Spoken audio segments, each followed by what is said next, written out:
Baik, Assalamualaikum warahmatullahi wabarakatuh. Jumpa lagi hari ini. Kita coba lihat pertemuan 9 dan 10 ya, kan pertemuan ke-8 kemarin saya anggap UTS. Pertemuan 9 dan 10 saya gabung saja karena pertemuan 9-nya agak sedikit bahasannya. Langsung saja kita coba lihat. Kita lihat pertemuan 9 dulu ya. Baik. Nah, pertemuan 9 ini kita bicara tentang tata kelola dan manajemen objektif ya. Ini kuncinya sebetulnya di sini. Jadi COVID governance ya, governance. Governance and Management Objective. Nah, ini bukunya sudah saya berikan ya, buku panduan. Jadi bisa sambil dibuka-buka. Pada intinya, governance and management objektif dalam COVID punya 40 tata kelola. Ya, jadi berbeda-beda di tiap versi. 4.1 agak beda. Kemudian COVID versi 5 kemarin 36, kalau nggak salah 38. Nah, untuk versi COVID 2019 ada 40 tata kelola tujuan manajemen. Ya, jadi ada satu tambahan nanti satu tata kelola kalau nggak salah. Ya. Jadi ada 40 tata kelola. Kemudian ada satu tambahan di reference dan satu tambahan. Nanti kita lihat. Nah, tata kelola yang dimaksud di sini adalah sebetulnya mirip seperti indikator ya. Jadi tata kelola inilah panduannya. Kalau Anda mau menerapkan COVID setelah tadi mapping 40 poin ini diterapkan gitu. Ya, tapi biasanya jarang sekali perusahaan mau menerapkan sekaligus 40 tata kelola ini ya, bertahap. Jadi beberapa tata kelola dulu, kemudian ditambah lagi gitu ya. Nah, tata kelola ini kalau Anda lihat ada punya 5 ya, punya 5. Nah, 5 ini dimulai dari EDM. Jadi ada 5 referensi ya, ada 5 referensi. Satu EDM atau yang kita kenal dengan evaluate. EDM-nya evaluate, direct, monitor. Evaluasi, direction, ini langsung, artinya turun langsung. Kemudian monitoring. Ada EDM ada 5, ya. Kemudian masuk ke EPO. EPO ini align ya, penyelarasan. Kemudian P-nya planning, yang bagaimana kita merencanakan sesuatu, memplanning sesuatu perusahaan. Kemudian O ini organize, ya, bagaimana kita mengorganisasi hal itu, ya, bagaimana kita mengorganisasi hal itu. Kemudian APO agak banyak ya. Nah, kemudian ada yang namanya BAI. Nah, BAI ini sebetulnya build membangun, acquire, yang mengumpulkan, bangun, kumpulkan, kemudian implementasikan. Ya, BAI, build, acquirement, implementation. Ya, di bawahnya ada ya, BAI lebih banyak ya. DSS ini hampir di tiap level COVID ada. Ya, DSS ini delivery, ya, pengantaran, service, support. Ya, jadi delivery berkaitan dengan tata kelola delivery, pengantaran, kemudian yang satunya service, pelayanan, kemudian yang satunya support. Bagaimana cara kita mengelola support di perusahaan. Ya, oke. Nah, di COVID 2019 ada yang baru, namanya MEA. Ya, monitor, evaluate, monitoring, M-nya, E-nya evaluasi atau evaluate, A-nya assessment, assess, ya, penilaian. Jadi bagaimana cara kita menerapkan monitoring, bagaimana cara kita menerapkan evaluasi di perusahaan, bagaimana cara kita menerapkan namanya assessment, penilaian, baik penilaian kinerja per bidang ataupun per personal di sebuah perusahaan.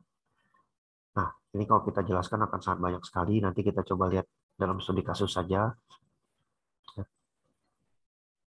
Baik, slide ini selesai. Kita coba masuk ke pertemuan slide berikutnya. Bentar, coba saya buka dulu.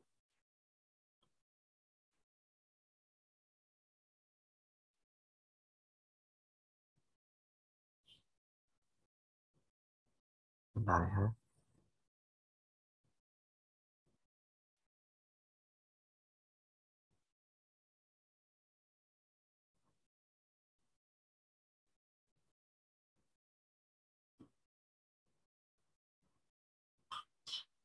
Oke. Ya, oke. Bentar.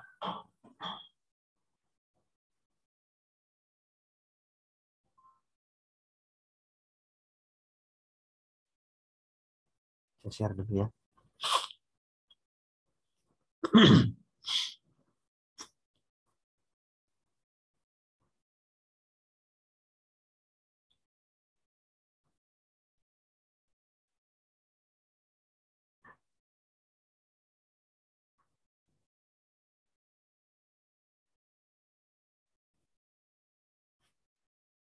Bentar, ya, aku buka.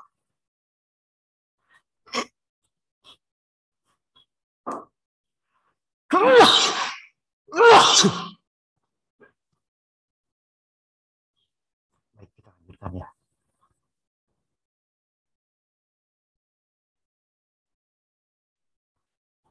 Nah, berikutnya adalah dalam COVID ada yang kita kenal dengan namanya eh, performance management ya, atau manajemen kinerja. Apa performance management? Bagian penting dari ini ya definisinya katanya. Manajemen kinerja atau performance management adalah bagian penting dari sistem tata kelola dan manajemen. Nah, sistem tata kelola yang 40 tadi ya. Mewakili untuk istilah umum untuk semua aktivitas dan metode. Bentar. Oke. Ini mengungkapkan ya seberapa baik tata kelola manajemen sistem dan semua komponen kerja perusahaan. Ya, mencakup tingkat konsep dan metode seperti tingkat kemampuan dan tingkat kematangan. Dalam COVID menggunakan istilah CPM atau COVID Performance Management. Nah, saya jelaskan dulu dikit. Jadi dalam sebuah perusahaan ya kita akan mengukur atau yang kita sebut dengan audit ya. Mata kuliah ini audit. Audit sebenarnya dari awal pertemuan sudah saya katakan bahwa kita bukan menghitung. Kita bukan mengaudit keuangan, tetapi kita menghitung kinerja sistem. Tentang dia sistem. Nah, dalam pertemuan disebutkan menghitung itu CPM,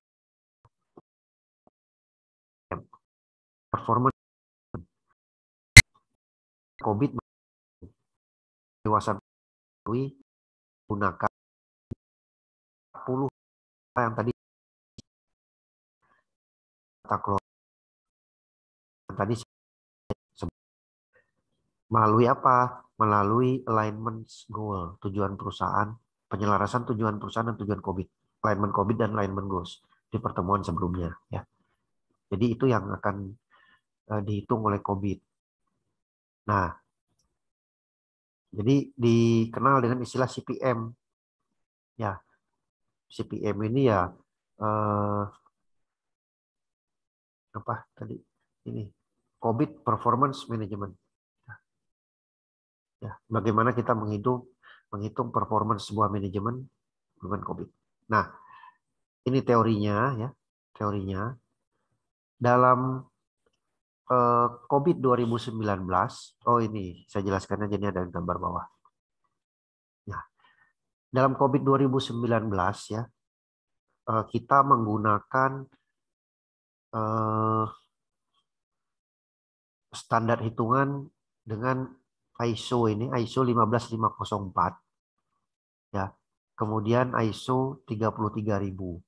Ya, tapi dalam praktek mata kuliah semester ini saya akan membahas 15504 saja ya. Nah, CMMI masih dipakai ya. Di versi-versi sebelumnya banyak menggunakan CMMI, tapi sekarang untuk level untuk COVID 2019 lebih banyak menggunakan 15504 ya. Menggunakan capability menghitung capability kedewasaannya. Tingkat kedewasaan atau kematangan ya. Kematangan. CMMI juga ya menghitung tingkat kematangan tapi sudah jarang dipakai ya. Oke. Ada governance oke, proses oke. Nah, tapi kita akan lihat ini ya nanti. ISO 15504. Apa saja isinya? Kita lihat di bawahnya ada ya. Oke. Nah, capability level atau tingkat kedewasaan ya. Capability level, tingkat kemampuan atau tingkat kedewasaan. Punya 6 tingkat. 0 sampai 5 ya. 0 sampai 5. Tingkat kedewasaan 0 sampai 5 ini diambil dari yang namanya ini skema kapabilitas proses berbasis CMMI. Ya, atau apa ya namanya? CMMI ini aduh saya lupa ya kepanjangannya ya. Bentar. CMMI ini dari CNI. Saya lupa. Jadi CMMI ini sebuah standar yang dikeluarkan ya oleh Software Engineering Institute namanya. SEI ya, Software Engineering Institute yang mengeluarkan sebuah standar yang dia beri nama dengan CMI ya untuk menghitung tingkatnya ini level capability level tingkat kapabilitas. Jadi setelah dihitung misalnya dia ada di level 2, nilainya dia 2,5 2,7 di level 2 artinya. Level 2 itu apa isinya? Dia berada di tingkat mana gitu. Nah, itu yang akan kita ukur. Seandainya sebuah perusahaan berada setelah dihitung nilainya 3,3. Artinya 3 dia ada di level sini. 3 sampai 4, 3, sekian tuh ada di sini ya. Artinya perusahaan itu ada pada level ini. Proses as if its purpose misalnya apa gitu ya. Oke. Proses typically are well defined ya. Proses-proses yang ada sudah didefinisikan dengan baik misalnya gitu ya. Nah, itu ada di level 3 dia. Nah, ini akan kita pelajari semester ini nanti. Oke. Cuma untuk mendapatkan menghitung angka 2, sekian, 3, sekian kita akan menggunakan yang namanya nanti ISO 15504. Tapi kedewasaannya tetap kita gunakan menggunakan CMMI ya. Atau CMM ya. Oh iya nih, capability maturity model baru saya ingat. Sorry. Jadi CMM ini capability maturity model. Model untuk menghitung tingkat kedewasaan dan tingkat kapabilitas. I-nya institut. Ya. Oke. Nah, aktivitas proses penilaiannya atau rating proses activity-nya ini ya. Oke. Kita tidak menggunakan rangkaian lulus atau biner. Rangkaian lulus peringkat lulus ini ya atau tidak jawabannya. Jadi kalau ada kuesioner jawab dengan ya atau tidak. Ya. Tapi kita akan menggunakan ISO 1504 menggunakan 4 jawaban level, 4 jawaban skala. Ya. Jadi tidak hanya biner ya atau tidak, tapi kita akan menggunakan ini. Jadi kalau ada sebuah kuesioner yang akan kita buat nanti, dijawab dengan 1 ya atau fully, atau ada pilihannya ya tidak, misalnya gini, baik, sangat baik, sedang atau tidak baik gitu ya. Nah, di jawaban nomor 1 full artinya sepenuhnya ya. Tingkat kemampuan dicapai lebih dari 85%. Kita akan jawab dengan full. Tergantung nanti cara kita membuat kuesioner seperti apa. Oke.